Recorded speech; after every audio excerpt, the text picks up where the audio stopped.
మినాసా ఈ రోజు మనమైతే వచ్చిన ఒక సీజన్ 2 ఎపిసోడ్ 1 అనేది ఎక్స్ప్లెయిన్ చేయబోతున్నాం. ఈ వీడియోని లైక్ చేసి లాస్ట్ వరకు అయితే తప్పకుండా చూడండి. ఇంకా లైట్ చేయకుండా వీడియోని అయితే స్టార్ట్ చేసేద్దాం.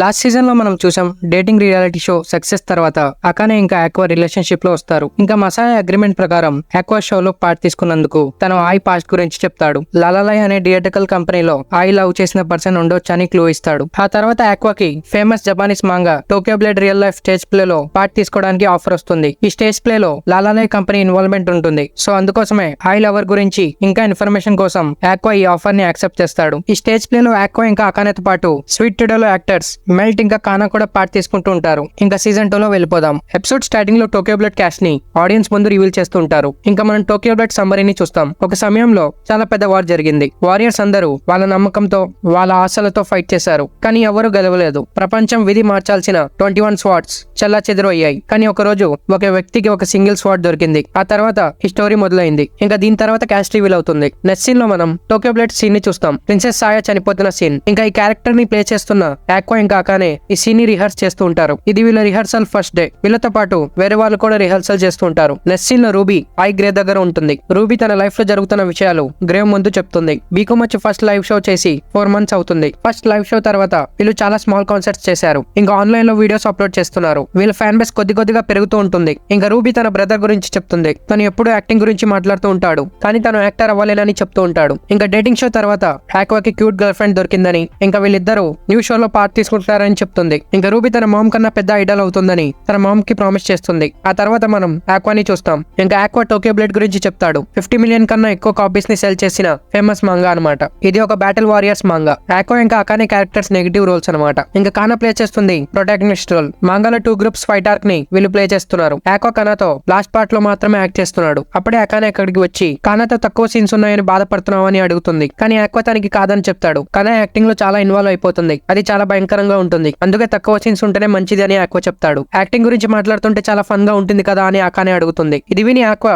నేను డిఫరెంట్, ఓన్లీ యాక్టింగ్ కోసం ప్యాషనేట్ ఉన్న వాళ్ళే అలా చేయగలరని ఆక్వా చెప్తాడు. నీకు యాక్టింగ్ కోసం ప్యాషన్ లేదా అని అకానే అడిగితే లేదు అని ఆక్వా చెప్తాడు. కానీ ఆక్వా ఇలా ఎందుకు చెప్పడం మనకు తెలుసు. తను ఈ షోలో ఐ లవర్ గురించి ఇన్ఫర్మేషన్ కోసం పార్ట్ తీసుకుంటున్నాడు. ఇంకా మనం లాలాలయ్ కంపెనీ లీడర్ ని చూస్తాం. తిని Tokyo blood stage play director అనమాట. ఆ తర్వాత సీన్ లో క్యాస్ట్ రిహర్సల్స్ ని చూస్తాం. క్యాస్ట్ లో చాలా మంది లాలాలయ్ కంపెనీ నుంచి వచ్చిన వాళ్ళే. డైరెక్టర్ ఇంకా ప్రొడ్యూసర్ వీళ్ళ యాక్టింగ్ ని చూస్తుంటారు. ఇక్కడ ఉన్న యాక్టర్స్ అందరూ బాగానే యాక్ట్ చేస్తున్నారని, ఇంకా స్వీట్ టుడేలో మెల్ట్ యాక్టింగ్ బాగకపోయినా ఇప్పుడు బానే ఉందని, ఇది ఆక్వా ఫస్ట్ ప్లే అయినా ఏ మిస్టేక్స్ లేకుండా బానే పర్ఫార్మ్ చేస్తున్నాడని అంటాడు. మసాయా సెలక్షన్స్ చాలా బాగా ఉంటాయని డైరెక్టర్ చెప్తాడు. ఇంకా వీళ్ళిద్దరు అకానే ఇంకా కానా గురించి మాట్లాడతారు. వీళ్ళ మెయిన్ ఫోకస్ వీళ్ళ ఇద్దరు యాక్టింగ్ మీద ఉంటుంది. అప్పుడే టోక్యో బ్లేడ్ మెయిన్ యాక్టర్ వస్తాడు. తన పేరు తైకి ఇంకా కానా ఇద్దరు కలిసి రిహర్సల్స్ చేస్తారు. వీళ్ళిద్దరే యాక్టింగ్ ని చూసి అందరు షాక్ అవుతారు. ఇంకా అకానే కానా పర్ఫార్మెన్స్ ని చూసి ఇన్సెక్యూర్ ఫీల్ అవుతుంది. యాక్టింగ్ లో తను కానాతో ఓడిపోకూడదు అని అంటుంది. ఇలాంటి పర్ఫార్మెన్స్ ని చూసి అందరూ యాక్టింగ్ లో బెస్ట్ ఇవ్వాలని మోటివేట్ అయ్యారని డైరెక్టర్ చెప్తాడు. ఇంకా రిహర్సల్స్ కంటిన్యూ అవుతాయి. ఇలా స్టేజ్ ప్లే రిహర్సల్స్ కోసం 1 month టైం ఇస్తారు. డైలీ 6 to 7 hours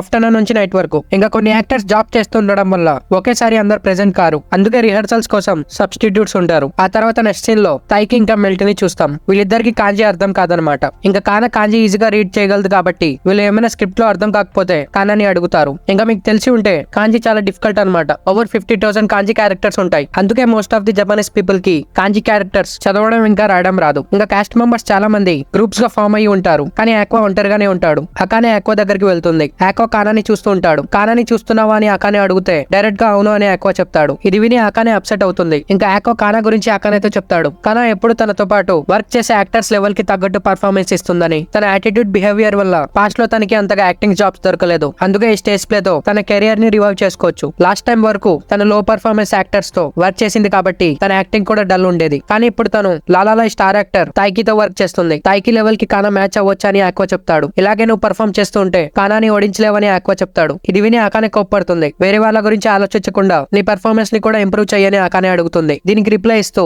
యాక్టింగ్ లో తను ఎవరిని ఓడించలేడని, తన దగ్గర రియల్ టాలెంట్ లేదని ఆక్వా చెప్తాడు. ఆ తర్వాత రిహర్సల్ స్టార్ట్ అవుతాయి. అకానే యాక్టింగ్ ని చూసి డైరెక్టర్ తనకి ఇంకా ఇంటెన్సిటీతో యాక్ట్ చేయమని అంటాడు. అకానే మళ్ళీ యాక్ట్ చేసి చూపిస్తుంది. ఇది చూసి డైరెక్టర్ వేరే సీన్ కి చేంజ్ అవుదాం అంటాడు. తర్వాత అకానే సైడ్ లో కూర్చొని తను ఎక్కడ ఎక్కడ మిస్టేక్ చేస్తుందో అని ఆలోచిస్తుంది. అకానే తన క్యారెక్టర్ ప్రిన్సెస్ సాయ గురించి చెప్తుంది. తను విలన్ లవర్ అన్నమాట. కానీ తోకా ఇంకా సొరుగి పేరింగ్ ఫ్యాన్స్ లో పాపులర్ అయ్యింది. మాంగా ఫ్యాన్స్ ప్రిన్సెస్ సాయ క్యారెక్టర్ కి ఫెయిల్డ్ లవ్ ఇంట్రెస్ట్ ట్యాగ్ ఇచ్చారు. ఇంకా లేటెస్ట్ మాంగా చాప్టర్స్ లో తన క్యారెక్టర్ ఇర్రెలవెంట్ అయిపోయింది. సాయ అపిరెన్స్ మాంగాలో చాలా తక్కువ ఉన్నాయి. అందుకే అకానే క్యారెక్టర్ ని అనలైజ్ చేయలేకపోతుంది. అకానే తన ఇమాజినేషన్ లో మిస్సింగ్ పీసెస్ ని వెతికి తన క్యారెక్టర్ ని బిల్డ్ చేయాలనుకుంటుంది. కానీ తన ఇమాజినేషన్ లో ఉన్న సాయ క్యారెక్టర్ ఇంకా స్క్రిప్ట్ లో ఉన్న సాయ క్యారెక్టర్ చాలా డిఫరెంట్ గా ఉన్నాయన్నమాట. ప్రిన్సెస్ సాయ ఎవరినైనా చంపే ముందు చాలా షైయింగ్ గా కాన్ఫిడెంట్ గా ఉంటుంది. తన క్యారెక్టర్ స్టేజ్ టైం కూడా చాలా తక్కువ. ఇది మాంగా అడాప్టేషన్ కాబట్టి స్క్రిప్ట్ లో చేంజ్ చేసినా కూడా ఏం ప్రయోజనం ఉండదు. అకానే ప్రిన్సెస్ సాయ క్యారెక్టర్ కోసం చాలా బాధపడుతుంది. మాంగాలో క్యారెక్టర్ ని ఇర్రెలవెంట్ చేశారు. ఇంకా స్టేజ్ ప్లే లో కూడా ఇలా ట్రీట్ చేస్తున్నారని. అకానేకి సాయ క్యారెక్టర్ అంటే చాలా ఇష్టం. ఇంకా డే 5 రిహార్సల్స్ ని చూస్తాం. ఈ రోజు స్క్రిప్ట్ రైటర్ కూడా వచ్చాడు. ఎందుకంటే ఈ రోజు మాంగా ఆథర్ వస్తుంది కాబట్టి. అకానే ఆక్వాతో తన స్క్రిప్ట్ గురించి ఏం ఆలోచిస్తున్నాడో అడుగుతుంది. మాంగా చాలా బెటర్ ఉందని ఆక్వా చెప్తాడు. తను యాక్ట్ చేసిన టీవీ షో కన్నా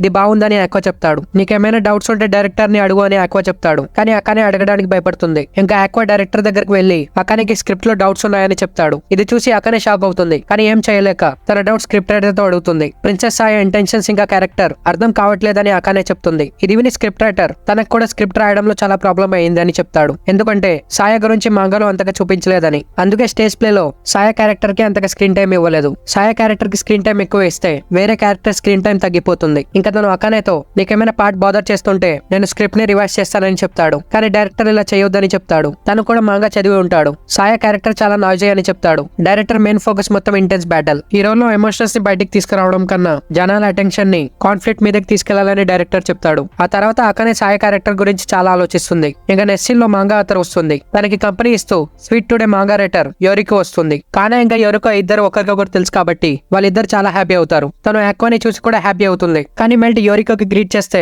యోరికో తన్ని చూసి సాడ్ ఫేస్ పడుతుంది. యోరికో మెల్ట్ మీద చాలా కోపంగా ఉంటుంది. ఎందుకంటే మెల్ట్ యాక్టింగ్ వల్ల స్వీట్ టుడే షో ఫెయిల్ అయింది కాబట్టి. ఇంకా అకానే ఆబికోతో మాట్లాడడానికి ట్రై చేస్తే తను భయపడి యోరికో వెనుక దాక్కుంటుంది. ఎందుకంటే ఆబికో కూడా మోస్ట్ ఆఫ్ ది మాంగాక లాగా షై ఇంకా ఇంట్రోవర్ట్ టైప్ అనమాట. తర్వాత ఆబికో అందరి పర్ఫార్మెన్స్ ని చూస్తుంది. వీళ్ళ యాక్టింగ్ ని చూసి తను హ్యాపీ అయ్యి అందరి యాక్టింగ్ ని అప్రిషియేట్ చేస్తుంది. కానీ ఆబికో తన చైర్ నుంచి లేచి స్క్రిప్ట్ ని రివైజ్ చేద్దాం అంటుంది. ఇది విని అందరు చాలా టెన్షన్ పడతారు. ఆబికో ఒక పార్ట్ ని మాత్రమే రివైజ్ చేద్దామని అడుగుతుంది అనుకుంటారు. కానీ ఆబికో మొత్తం స్క్రిప్ట్ ని చేంజ్ చేద్దామని చెప్తుంది. ఇంకా ఇక్కడతోనే ఎపిసోడ్ 1 అయితే కంప్లీట్ అవుతుంది గైస్. ఈ ఎపిసోడ్ ఎలా అనిపించిందో కింద కామెంట్స్ లో అయితే తప్పకుండా చెప్పండి. ఈ సిరీస్ ఎక్స్ప్లెనేషన్ ని సపోర్ట్ చేస్తారని నేను ఎక్స్పెక్ట్ చేస్తున్నాను. ఇంకా మీరు ఈ వీడియోని లైక్ చేసి ఛానల్ అయితే సబ్స్క్రైబ్ చేసుకోండి. ఇంకా మనం నెక్స్ట్ వీడియోలో కలుద్దాం. Thank you for watching.